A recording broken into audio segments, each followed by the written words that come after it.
I want to go through a case study of evaluating research in the media with you. This is what happened to me. A non-running friend knows you are a runner and emails you the following website link and says, "See, I knew all that running you do is bad for you."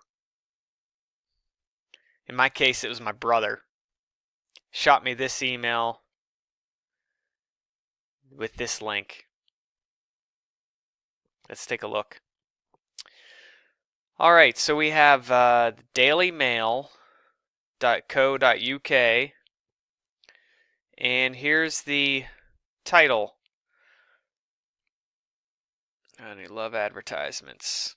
Stop that binge jogging. 3 times a week is best for you, and too much is as bad as doing nothing. Here's their subpoints. Long-term study found slow joggers had the lowest death rates of death. Strenuous joggers were as likely to die as sedentary non-joggers. Going jogging 3 times a week for no more than 2.4 hours is optimal. And pace of a slow jogger corresponds to vigorous exercise, and strenuous jogging corresponds to very vigorous exercise, researchers qualified. So a little bit of background. I would be a vigorous exerciser and a frequent jogger beyond what these are saying, and so I should be worried that I am more likely to die, right, based upon the Daily Mail. So this news article goes through some of that information. Heavy joggers are as likely to die as those leading a sedentary life. Holy smokes. All right. So, what do you think? What should I do?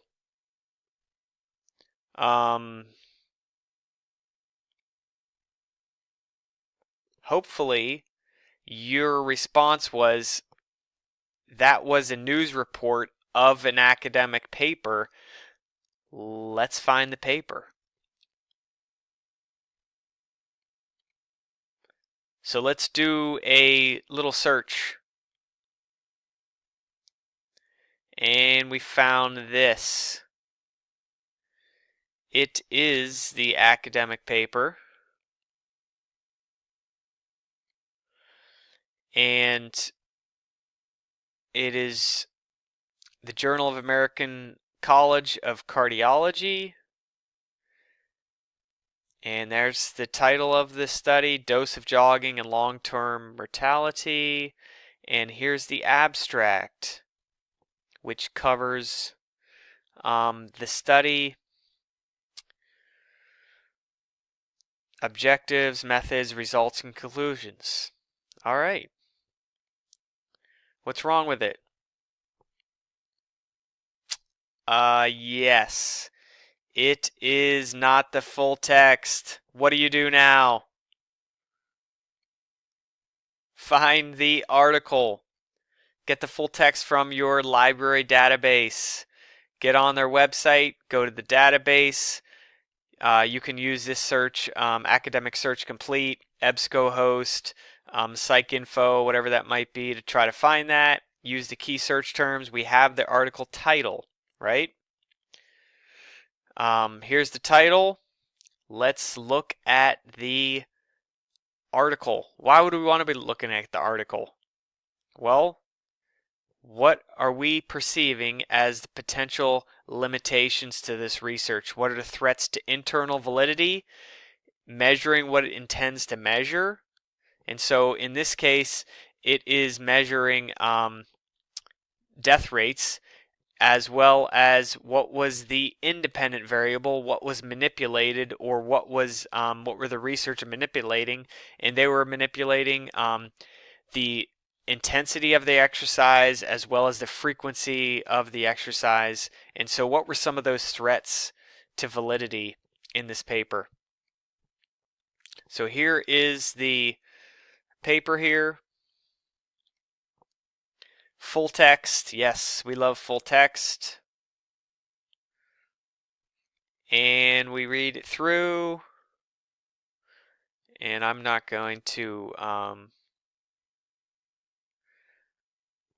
read the whole thing here, but I'm just showing you that yes, it is full text. Looks like a legit paper on the outset. Now it does list some limitations. Let's take a look. We are right here. The strengths include okay, so it's interesting that they start with strengths. Whoops, and back up to here. Because our study was observational, it's not randomized, we can only show associations and not causal relationships. So at least they mentioned that. So they're just showing there was a relationship exists, not necessarily A caused B or high intensity caused this, but there was a statistical relationship. And we repeated the analyses after excluding all deaths the first year. So really they only mentioned about one self-selection as another, two limitations. All right, let's go back to the slides here. We looked at some of those limitations. Had you read the whole paper, hopefully you would have come up with some of your own. However, are you still believing in the original Daily Mail? Well, I did a quick search and I came across these articles. Runner's World. Now, it's not the authoritative end-all and be-all. This is not the CDC or federal government report. But, however, how to interpret the latest excessive running news report. I wrote a whole article on this paper, and with attacking some of those threats. So, small sample size is what's listed. So you may have come across this article, or your brother may have emailed you this article. What are you going to do about it? They had another columnist, Alex Hutchinson, write an article about it, have the smallest sample size, and then they also discuss another crucial study design note. Causes of death were not identified in the study. It's possible some of the deaths were accidental, not health related. Given the small sample size, even one such death could greatly affect the results. So, if they're just tracking exercise patterns and then deaths, you cannot assume that that it was a causal relationship. And that's how the Daily Mail certainly came across. Anybody wants to hear that, hey, if I don't have to exercise as much or as hard, it's better for me. That's what people want to hear. All right, now let's take a look at Alex Hutchinson's article.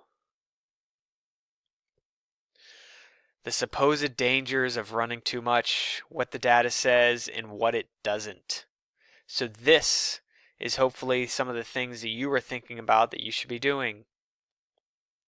The other thing that it does not mention or really focus upon is all of the other literature out there which supports that moderate to vigorous exercise does increase life longevity. So the one thing that Alex first discusses is the main problem is that the sample sizes are large in the less exercise groups, which means that they have a statistically significant reduction in mortality, but they are tiny in the more exercise groups, which means that they don't have a statistically significant reduction in mortality. So if we scroll down here and see, normally you want to see these numbers match up, where the less exercise group and the more exercise groups are consistent.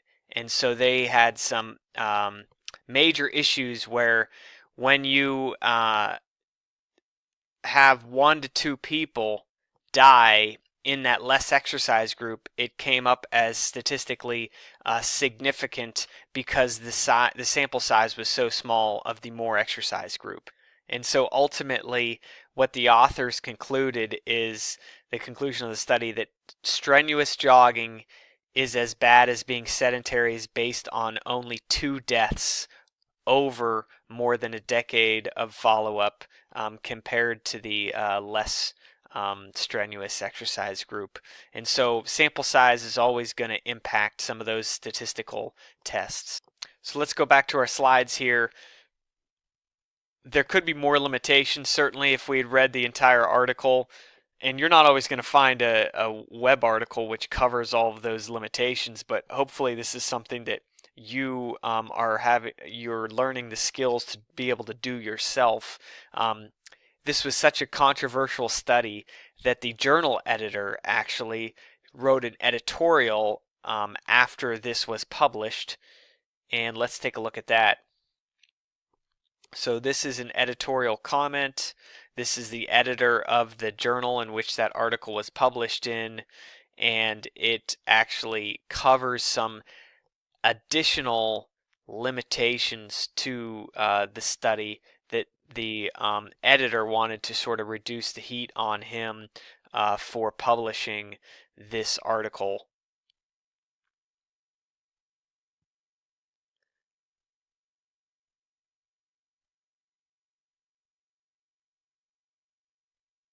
In summary, the study adds to the current body of evidence on the dose-response relationship. However, further exploration is clearly warranted regarding whether there is an optimal amount of running for mortality benefits, especially for cardiovascular and CHD mortality. And so after going through some of those limitations of the study, certainly you don't ever want to make final judgment calls based upon one study's results. So coming back to the original website story in the Daily Mail, do you still believe it? Hopefully not. In conclusion, final word, question everything. You read something on the internet, on Facebook, on Instagram, on Snapchat, or whatever, question it. Search out the original source. Search out the answers. Evaluate it yourself. Look at the methods. Look at the design. Find the original research. Don't go off of the abstract. Look at the methods section. This is the process of scholarship and of social scientists.